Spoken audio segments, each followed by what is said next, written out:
सुबह से शाम हो जाए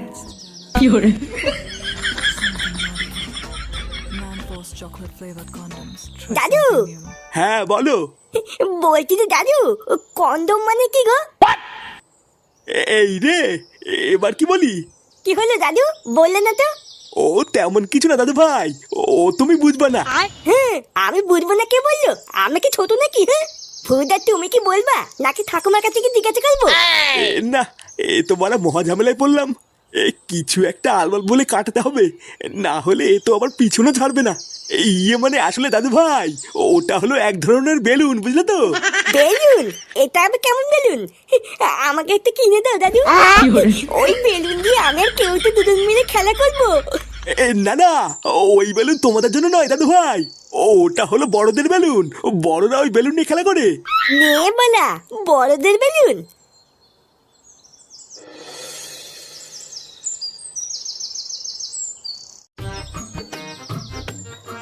তা হ্যাঁ রে মদন, তো চা করতে আর কতক্ষণ লাগবে? আরে এই তো হয়েই গেছে, আর একটু দাঁড়াও। এই জন্যই তোর দোকানে বেশি খরিদ্দার হয় না, বুঝলি? এক চা করতে যদি 1 ঘন্টা লাগাস তাহলে খরিদ্দার কি বসে বসে আঙুল চুষবে নাকি? আরে অত খোঁজে যাচ্ছিস কেন, একটু দাঁড়া, এক্ষুনি হয়ে যাবে। আচ্ছা মদন, তোর এই চায়ের দোকান থেকে দিনে কত টাকা ইনকাম হয়? আরে না গো ফুটো, ইনকাম আর হয় কোথায়? ওই কখনো কখনো দিনে 100টাও হয়ে যায়, আবার কোনো দিন 200টাও হয়ে যায়। কি বলিস? তোর এই বালের দোকানে তুই 200 কাপ চা বিক্রি করিস? লেওরা কোনোদিন তো এসে একটা খরিদ্দার চোখেই পড়লো না। তুই অতগুলো চা বিক্রি করিস কখন? এই দেখ ফুটো, আমার দোকান নিয়ে একদম বাজে কথা বলবি না, বুঝলি? এখন যদি তুই দুপুর 12টার সময় মারতে মারতে চা খেতে আসিস, তাহলে কি আমার খরিদ্দার তুই পুঙ্গামারি দেখবি নাকি? হ্যাঁ তাও তো ঠিকই বলেছিস। ও ওইসব কথা বাদ দে মদন, তুই তাড়াতাড়ি আমাদের চাটা দে। চাটা খেয়ে আমাদের আবার একটু ক্লাবের দিকেও যেতে হবে। হ্যাঁ দাঁড়া পল্টু, এই দিচ্ছি। এ কি বলতিস কি রে ফাটা? Condom balloon? হ্যাঁ রে বলা, খুব দামি বেলুন। আজকে সকালে আমি আর দাদু যখন টিভি দেখছিলাম, তখন টিভিতে দেখলাম একটা মেয়ে দুধু বার করে দিয়ে ওই বেলুনের অ্যাডভার্টাইজ দিচ্ছিল। কি বলিস কি রে? দুধু বার করে দিয়ে অ্যাডভার্টাইজ দিচ্ছিল। আর ওই মেয়েটা বলছিল ওই বেলুনটার নাম নাকি ম্যানফোর্স বেলুন। কি বলিস? আমাকেও ডাকতে পারতিস, আমিও একটু দেখতাম। আমি তো বলা ঠিক করলে নিয়েছি, যে করেই হোক টাকা জোগাড় করে ওই বেলুনটা কিনবো। হ্যাঁ তারপর আমি আর তুই সারাদিন খেলা করবো। চুদ না, আমি টাকা জোগাড় করে গায়ে ফাটিয়ে বেলুনটা কিনে আনবো আর তুমি খেলা করবে, তাই না? পালা তুই যদি বেলুন কেনার জন্য টাকা দিস তাহলে খেলতে দিব, না হলে দিব না। এইসব তুই কি বলছিস ফাটা? তুই আমার বন্ধু না? আমি জানি বন্ধু না বাল, ওই সবই পদ মারার তাল। যদি কিছু টাকা দিস তাহলে খেলতে দিব, না হলে কিন্তু দিব নাই বলে দিলাম। আচ্ছা ঠিক আছে, আমি বাড়ির থেকে মার কাছ থেকে 10 টাকা চেয়ে নিয়ে আসবো। আচ্ছা ঠিক আছে, তুই 10 টাকার ব্যবস্থা কর, আর বাকি টাকা তো আমি দাদুর কাছ থেকে চেয়ে নিয়ে আসবো। দাদু, ও দাদু, দাদু কই গেল গো? এই কি রে, কি হয়েছে? দাদুকে ডাকছিস কেন?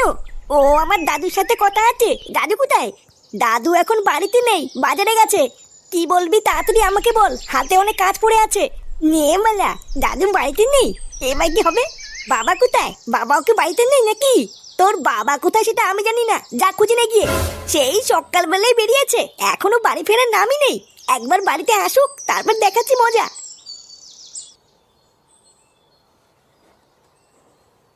কি হলো? কি কারণে দাদুকে খুঁজে বেড়াচ্ছিল সেটাই তো বললো না।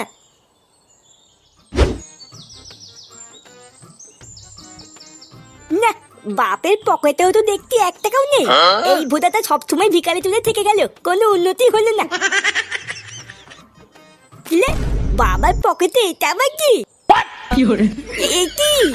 এটা সেই কন্ডম বেলুন না?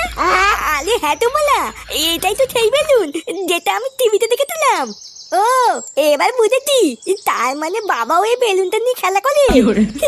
যা হয়েছে ভালোই হয়েছে, আমার কোনো টাকা পয়সাও লাগলো না, আর বেলুনটাও পেয়ে গেলাম। এবার আমি আর কেউতে এই বেলুনটা ফুলিয়ে সারাদিন খেলা করবো। না বাবা, তাড়াতাড়ি কেউ থেকে গিয়ে বলি গিয়ে বাবার পকেট থেকে আমি বেলুনটা পেয়ে গেছি।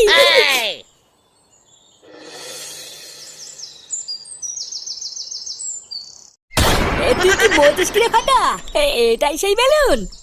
হ্যাঁ রে বলা, এটাই সেই বেলুন যেটা আমি টিভিতে দেখেছিলাম। বাড়া, এটা আবার কেমন বেলুন? এই বেলুন তো আমি বাপের জন্মে দেখিনি রে। ছোটবেলার থেকে বাবা তো অনেক বেলুনই এনে দিয়েছে, কিন্তু এই বেলুন তো কোনোদিনই আনেনি রে। বালার বাল, এটা হলো দামি বেলুন, বুঝলি তো? ওই জন্যই তোর বাবা কিনে আনিনি, কিন্তু আমার বাবার কাছে সবসময় থাকে। ও সে যাক গিয়ে, চল এবার বেলুনটা দুজন মিলে ফুলাই, কি বলিস? হ্যাঁ ঠিকই বলেছিস। এই তোরা কি করছিস রে? তুই না দেখতে পাচ্ছ না কি করছি? তোদের হাতে ওটা কি, আর কোথা থেকে পেয়েছিস এসব? বালা দেখো দাদু, বেশি মাথা খারাপ করবে না কিন্তু। বুঝা, আমরা এখানে খেলা করছি, খেলা করতে দাও, যাও যাও যাও। হ্যাঁ গো দাদু, তুমি এখান থেকে যাও যাও যাও, তোমার এখানে কোনো কাজ নেই। দাঁড়া, আমি তোদের বাড়ি গিয়ে বলছি তোরা এইসব নোংরা জিনিস নিয়ে খেলা করছিস। বালা মহা ধ্যামনা তো, কি শুরু করলো? একটু শান্তিতে খেলছি, আর এই বুলো পাতা তো সেটাও খেলতে দেবে না, দেখছিস?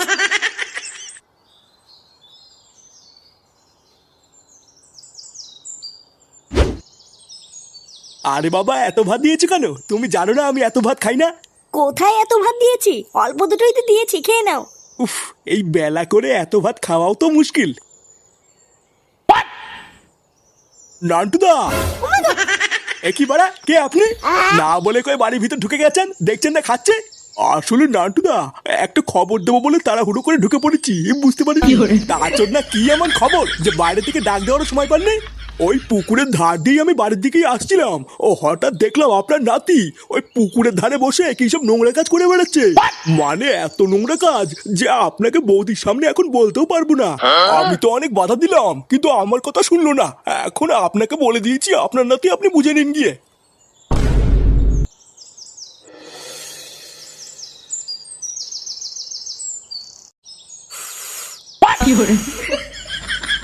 আরে বাড়া, দেখেছিস তো এই বেলুনটা কত বড় হয়? হ্যাঁ রে, তাই তো দেখছি। এইরকম বেলুন তো আমি আগে বাপের জন্ম দেখিনি রে। দেখেছিস তো, আমি তো খুব বলেছিলাম না এটা খুব দামি বেলুন। এই ফাটা, দাদু, দাদু তুমি এখানে কি করছো? এ তোর হাতে ওটা কি রে? ফেল ওটা, ফেল। ফেলবো কেন? এত দামি একটা বেলুন আমি ফেল দেবো নাকি? এটা দিয়ে আমি আর কেউতে এখন সারাদিন খেলবো, তাই না কেউতে? আরে সেগো মানে ওটা খেলার জিনিস না, ওটা নোংরা জিনিস, ফেল। নোংরা জিনিস বললে হয়ে গেল নাকি? বাবার পকেট থেকেই তো পেয়েছি, নোংরা হলে কি বাবা রাখতো নাকি? বাবার পকেট থেকে পেয়েছিস মানে? বাবার পকেট থেকেই তো পেয়েছি। কি রে কেউতে, তাই না বল? হ্যাঁ গো দাদু, ফাটা এটা কাকুর পকেট থেকেই পেয়েছে। কি রে ফাটা, এসব কি বলছে? এই মানে, না গো বাবা, ফাটা কিন্তু মিথ্যে কথা বলছে। ওইসব উল্টো পাল্টা জিনিস আমি আমার পকেটে রেখে কি করবো? আমি কি এসব চিনি নাকি? চিনিস না তাই না? লেওরা, আজকে আমি তোকে চিনিয়ে দেবো ওটাকে চিনিস।